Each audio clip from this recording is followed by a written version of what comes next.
दोस्तों जी सिंध जी साईं G M Syed हिन वक्त असां ATC हैदराबाद जे ॿाहिरां आहियूं ऐं हिन वक्त डॉक्टर ज़ुल्फ़कार ज़ौर जंहिं ते बग़ावत जो केस आहे ऐं पाकिस्तान तोड़ण पाकिस्तान ख़िलाफ़ साज़िश करण जो केस आहे ऐं डॉक्टर साहब हिते ज़मानत वठण न पर डॉक्टर साहब जज खां जेल घुरियो आहे ऐं असां सिंध सभा पारां असांजो सीनियर अॻवान सिंध सभा जो नूर बागड़ी डॉक्टर ज़ुल्फ़कार ज़ौर खे सिंध सभा पारां अजरक ओढाईंदो ऐं उन सां गॾोगॾु सिंध सभा डॉक्टर साहब खे ॿुधाइणु चाहे थी त असीं सिंध सभा जो सॼो पावर जेतिरो बि आहे अबरे सबरे हाल ते असीं अव्हां सां गॾु आहियूं ऐं अव्हांखे हर पल ख़ुशी महसूसु थींदी छो त असां लगातार तव्हां सां गॾु रहंदासीं।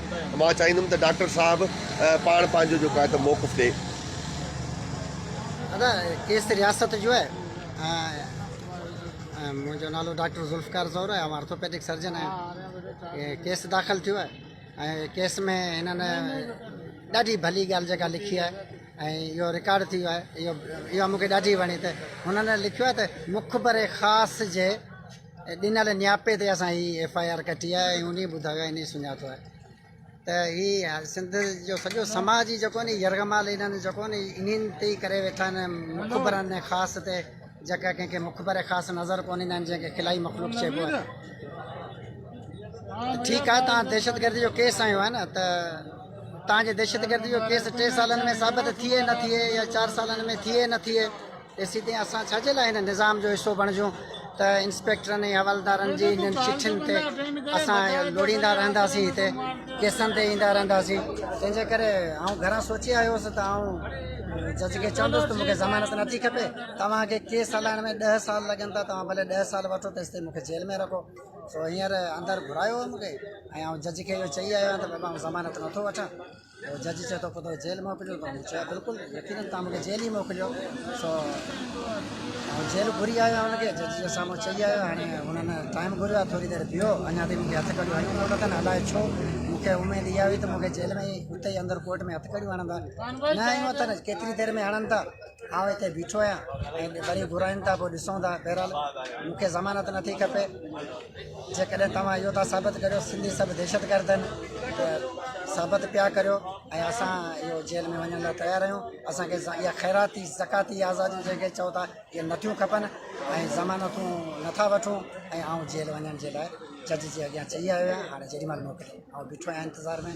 घुराइनि सेंट्रल जेल था मोकिलिनि, नारा जेल था मोकिलनि, कंहिं खुॾी में था रखनि या खणी हितां ई मूंखे चिसरे लाशूं चिलाए था छॾनि। जेको खपे सो करियो, असां तव्हांजे इहा सीनूं ताड़े बीठा आहियूं ऐं असांखे सिंधी हुजण ते फ़ख़्रु आहे। ऐं मूंखे हिकिड़ी ॾाढी ॾुखी ॻाल्हि जेका लॻी उहा इहा बि हुई त आउं जेॾीमहिल अंदरि जज वटि पियो वञा त गेट ते चवनि पिया हीअ अजरक हिते लाहे रखी आहिनि, त मूं इनकार कयो। मुंहिंजो अजरक जा मुंहिंजा कपिड़ा चओ त आउं लाहे वञे, अजरक आउं छाजे लाइ लाहींदुसि? अगरि मुंहिंजी अजरक लाहिण लाइ चवंदा त आउं अंदरि कोन वेंदुसि। पोइ ख़ैर हुननि मजबूरनि छॾे ॾिनो मूंखे ऐं आउं अंदरि वियोसि। कहिड़ो तव्हांजो तरीक़ो आहे? छा तव्हां अजरक खे दहशतगर्दनि जी अलामत था सम्झो?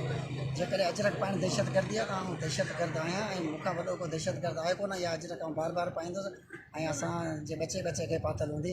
बहरहाल हाणे जेल जो इंतज़ारु आहे, असां जेल वञण लाइ बीठा आहियूं। दोस्तों डॉक्टर ज़ुल्फ़कार ज़ौर जेको ऐलान या जेको या जेका ॻाल्हि कई आहे, असल में सिंध सभा चाहे थी त दुश्मन जे अखियुनि में अखियूं विझी बीहंदासीं तॾहिं खटे सघंदासीं। हीअ जेका 73 सालनि में असांजी तज़लील, ही तशद्दुद, ही खंभजण, ही फुरजण जेको आहे उहो फ़क़ति ऐं फ़क़ति असांजी हीणाई में आहे।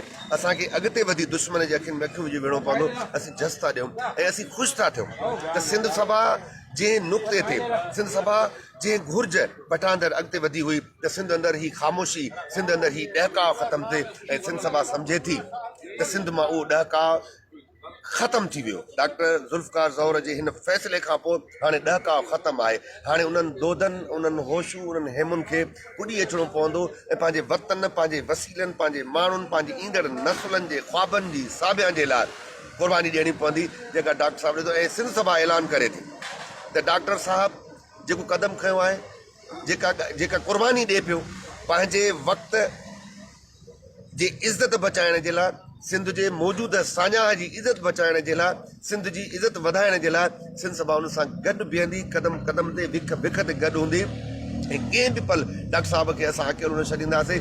अॼु खां ई असां हिन केस बाबति सिंध जे मुख़्तलिफ़ शहरनि में जिते जिते बि जिते जिते भी असांजा दोस्त आहिनि, सिंध सभा जा दोस्त आहिनि, असां अॼु पंहिंजा बैनर खोलींदासीं।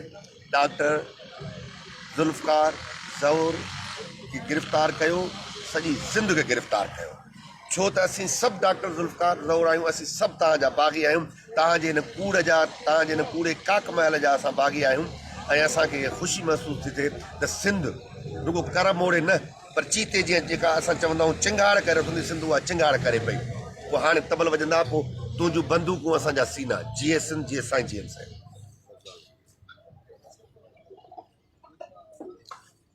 भाई शान प्यार